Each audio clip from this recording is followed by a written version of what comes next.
Hello guys, welcome back to the my channel MT Kapika blogger. কেমন আছো তোমরা? আশা করি সকালে খুব ভালো আছো, সুস্থ আছো। আবার চলে এসেছি নতুন একটা ব্লগ নিয়ে। দেখো আজকে সকালের ওয়েদারটা একদম রেনি। তো আজ প্রায় 10-12 দিন ধরে এত বৃষ্টি হচ্ছে বলার মতো নেই।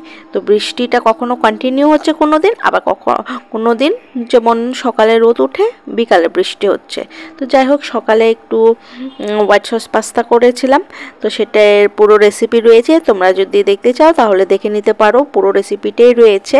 তো এখানে আমি তার জন্য পুরোটা শেয়ার করলাম না। আর এদিকে আমার ছেলে বলেছে আচ্ছা চিকেন খাবো। তো বাইরে ওয়েদারটা বেশ একটু রোদ উঠেছে বৃষ্টির পর। ছেলেকে তৈরি করে নিচ্ছি, জুতোটা পরে উড়িয়ে নিলাম, আর এদিকে আমিও রেডি হয়ে গেছি। তো এবার একটু বেরোবো চিকেন নিতে। তার আগে আমি একটু এটিএমে যাবো, এটিএমে থেকে টাকা নিব। তো এই যে দেখো আমার ছেলে রেডি, বলছে মা চলো। তো যেহেতু লাইট ফ্যান চালানো ছিল তো এগুলো অফ করে নিলাম, আর রান্নাঘরেরও লাইটটা অফ করে নিলাম। আমার ছেলে দেখো কি সুন্দর ঘুরতে যাবে বলে পুরো খুশি। তো এই যে বেরিয়ে গেল, আমিও লাইট অফ করে ওড়নাটা নিয়ে নিলাম, আর এইদিকে সুরেখা থেকে জুতোটা পরে নিলাম। আর এই যে আমার ছেলে অস্থির কখন যাব।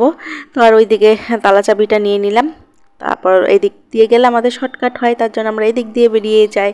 তো যাই হোক, ওই যে উৎসবকে ধরে বেরিয়ে গেলাম। এবার আমি একটু লকটা করে নিলাম। আর এই দেখো উৎসবকে দেখো নিজে নিজে বেরিয়ে যাচ্ছে। আর দেখেছো এখন কতটা রোদ উঠেছে, আর সকালে একদম বৃষ্টি ছিল। তো ওয়েদারের কথাও বলা যায় না, এখন বর্ষাকাল তো রোদ বৃষ্টি চলে থাকে। আর এইদিকে দেখো উৎসবকে এটিএমে টাকা নেওয়ার জন্য কেমন করে ধরে রেখেছে এটিএমটা, এটিএমের সামনে যে কখন আসবে টাকা। যাই হোক টাকা এসেছে, টাকা তুলে নিলাম। এবারে এই যে চলে গেলাম একটু বাজারে। তো বাজারে গিয়ে একটু চিকেন নেব আর একটু সবজিও নেব। তো এই যে আমাদের বাড়ি থেকে বেশি না, 5 মিনিটও লাগে না হাঁটার পথে। তো একদম সামনে বাজারটা। তো এটা একটু ছোট বাজার। তো মোটামুটি পছন্দের মতো সব জিনিসে পাওয়া যায়, মাছের থেকে, সবজির থেকে, চিকেনের থেকে, মোটামুটি চালের থেকে এভরিথিং পাওয়া যায়। তো এখানে আমি চিকেন নিচ্ছি, আর এই যে এই কাকাটা থেকে আমি সবজি নিই। যদি একটু দামটা বেশি নেই, কস্টলি হয়, তবুও নাই মামা তো কানা মামাই ভালো, তো এখান থেকে নিয়ে নিলাম।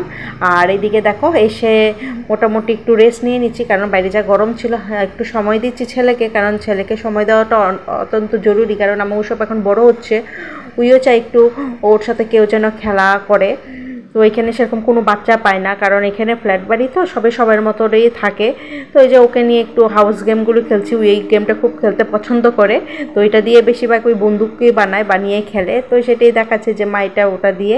তো যাই হোক, এগুলো কাজকর্ম করে দুপুরে খাবার দাবার করে খেয়ে একটু ঘুমিয়ে, তো এই ওরা শ্যুট করিনি, কারণ এত একটা সময় হয়ে ওঠেনি, আর একটু ক্লান্তিও লাগছিল। তো যাই হোক বিকালে আমি ওসবকে খাইয়ে দিয়েছিলাম, যেহেতু ওর ওষুধ ছিল। আর এখানে দেখো সন্ধ্যে টিফিনে রয়েছে, আমি একটু কফি নিয়েছি কারণ আমি কফি লাভার। আর এখানে রয়েছে চিড়ে পোলাও। তো এই যে দুটো বেস্ট কম্বিনেশন আমার জন্য, আমার খুব পছন্দের দুটো খাবার। তো চলো এদিকে একটু ওসবকে দেখিয়ে দিই। ওকে ওই যে হাউস গেমটা ছিল না, তো আমি বললাম তুই বস, আমি একটু টিফিনটা করে নিই। এই দেখো আমার ছেলে এই 5 মিনিটের মধ্যে কি অবস্থা করেছে, মানে সব দিকে ছড়িয়ে ছিটিয়ে। আর জানে এখন মা আসবে, মার হয়ে গেছে, অমনি ওই গুছাতে শুরু করে দিয়েছে। এগুলো কাজ না, একটা কাজ বারবার করতে, সেগুলো আমার ভালো লাগে না। তো এই যে দেখেছে যে আমি ভিডিও শ্যুট করেছি, অমনি গাড়ি নিয়ে পালানো শুরু করেছে।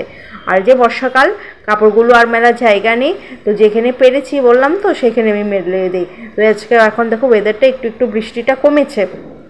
তো চলো এখন একটু টিফিন করে নিই, কারণ টিফিনের সময় মানে সন্ধ্যের সময় টিফিনটা না করলে না বেশ ভালোও লাগে না। আর আমি ডিনার যেহেতু করি না, কারণ একটু ডায়েটে রয়েছি, আমি সন্ধ্যের মধ্যে আমি খেয়ে নিই, যাই একটু হেভি খাবার চেষ্টা করি, মানে ভাতটা ছাড়া। ভাতটা খাই না রাত্রিবেলা, দিনে একবেলায় খাই, মানে দুপুরে। তো যাই হোক এই যে একটা থালা নিয়ে নিলাম। এবার আর কি বলো তো, বাচ্চাদের বাড়িতে মানে যার মতন আমার মতন বাচ্চা রয়েছে তাদের তো কোনো মানে কথাই নেই। ছেলে বাচ্চারা বেশি দুষ্টু হয় আমার মনে হয়। যে খেতে বসেছি, আগে 2-3 স্পুন নিয়েছে, এই যে আবার দেখো নিয়ে ওই কিছু মানে সেখানে চা হোক, কফি হোক, দুধ হোক, যেটাই হোক, ওই কিছু পেলে সেটার মধ্যে ঢেলে দিবে। ভাগ্যিস ওর খেলনা কিছু ঢেলেনি, নইলে তো আবার খাওয়া যেত না। তো যাই হোক এই নিয়ে এগুলোকে তো রাগ করলেও চলবে না, বাচ্চা।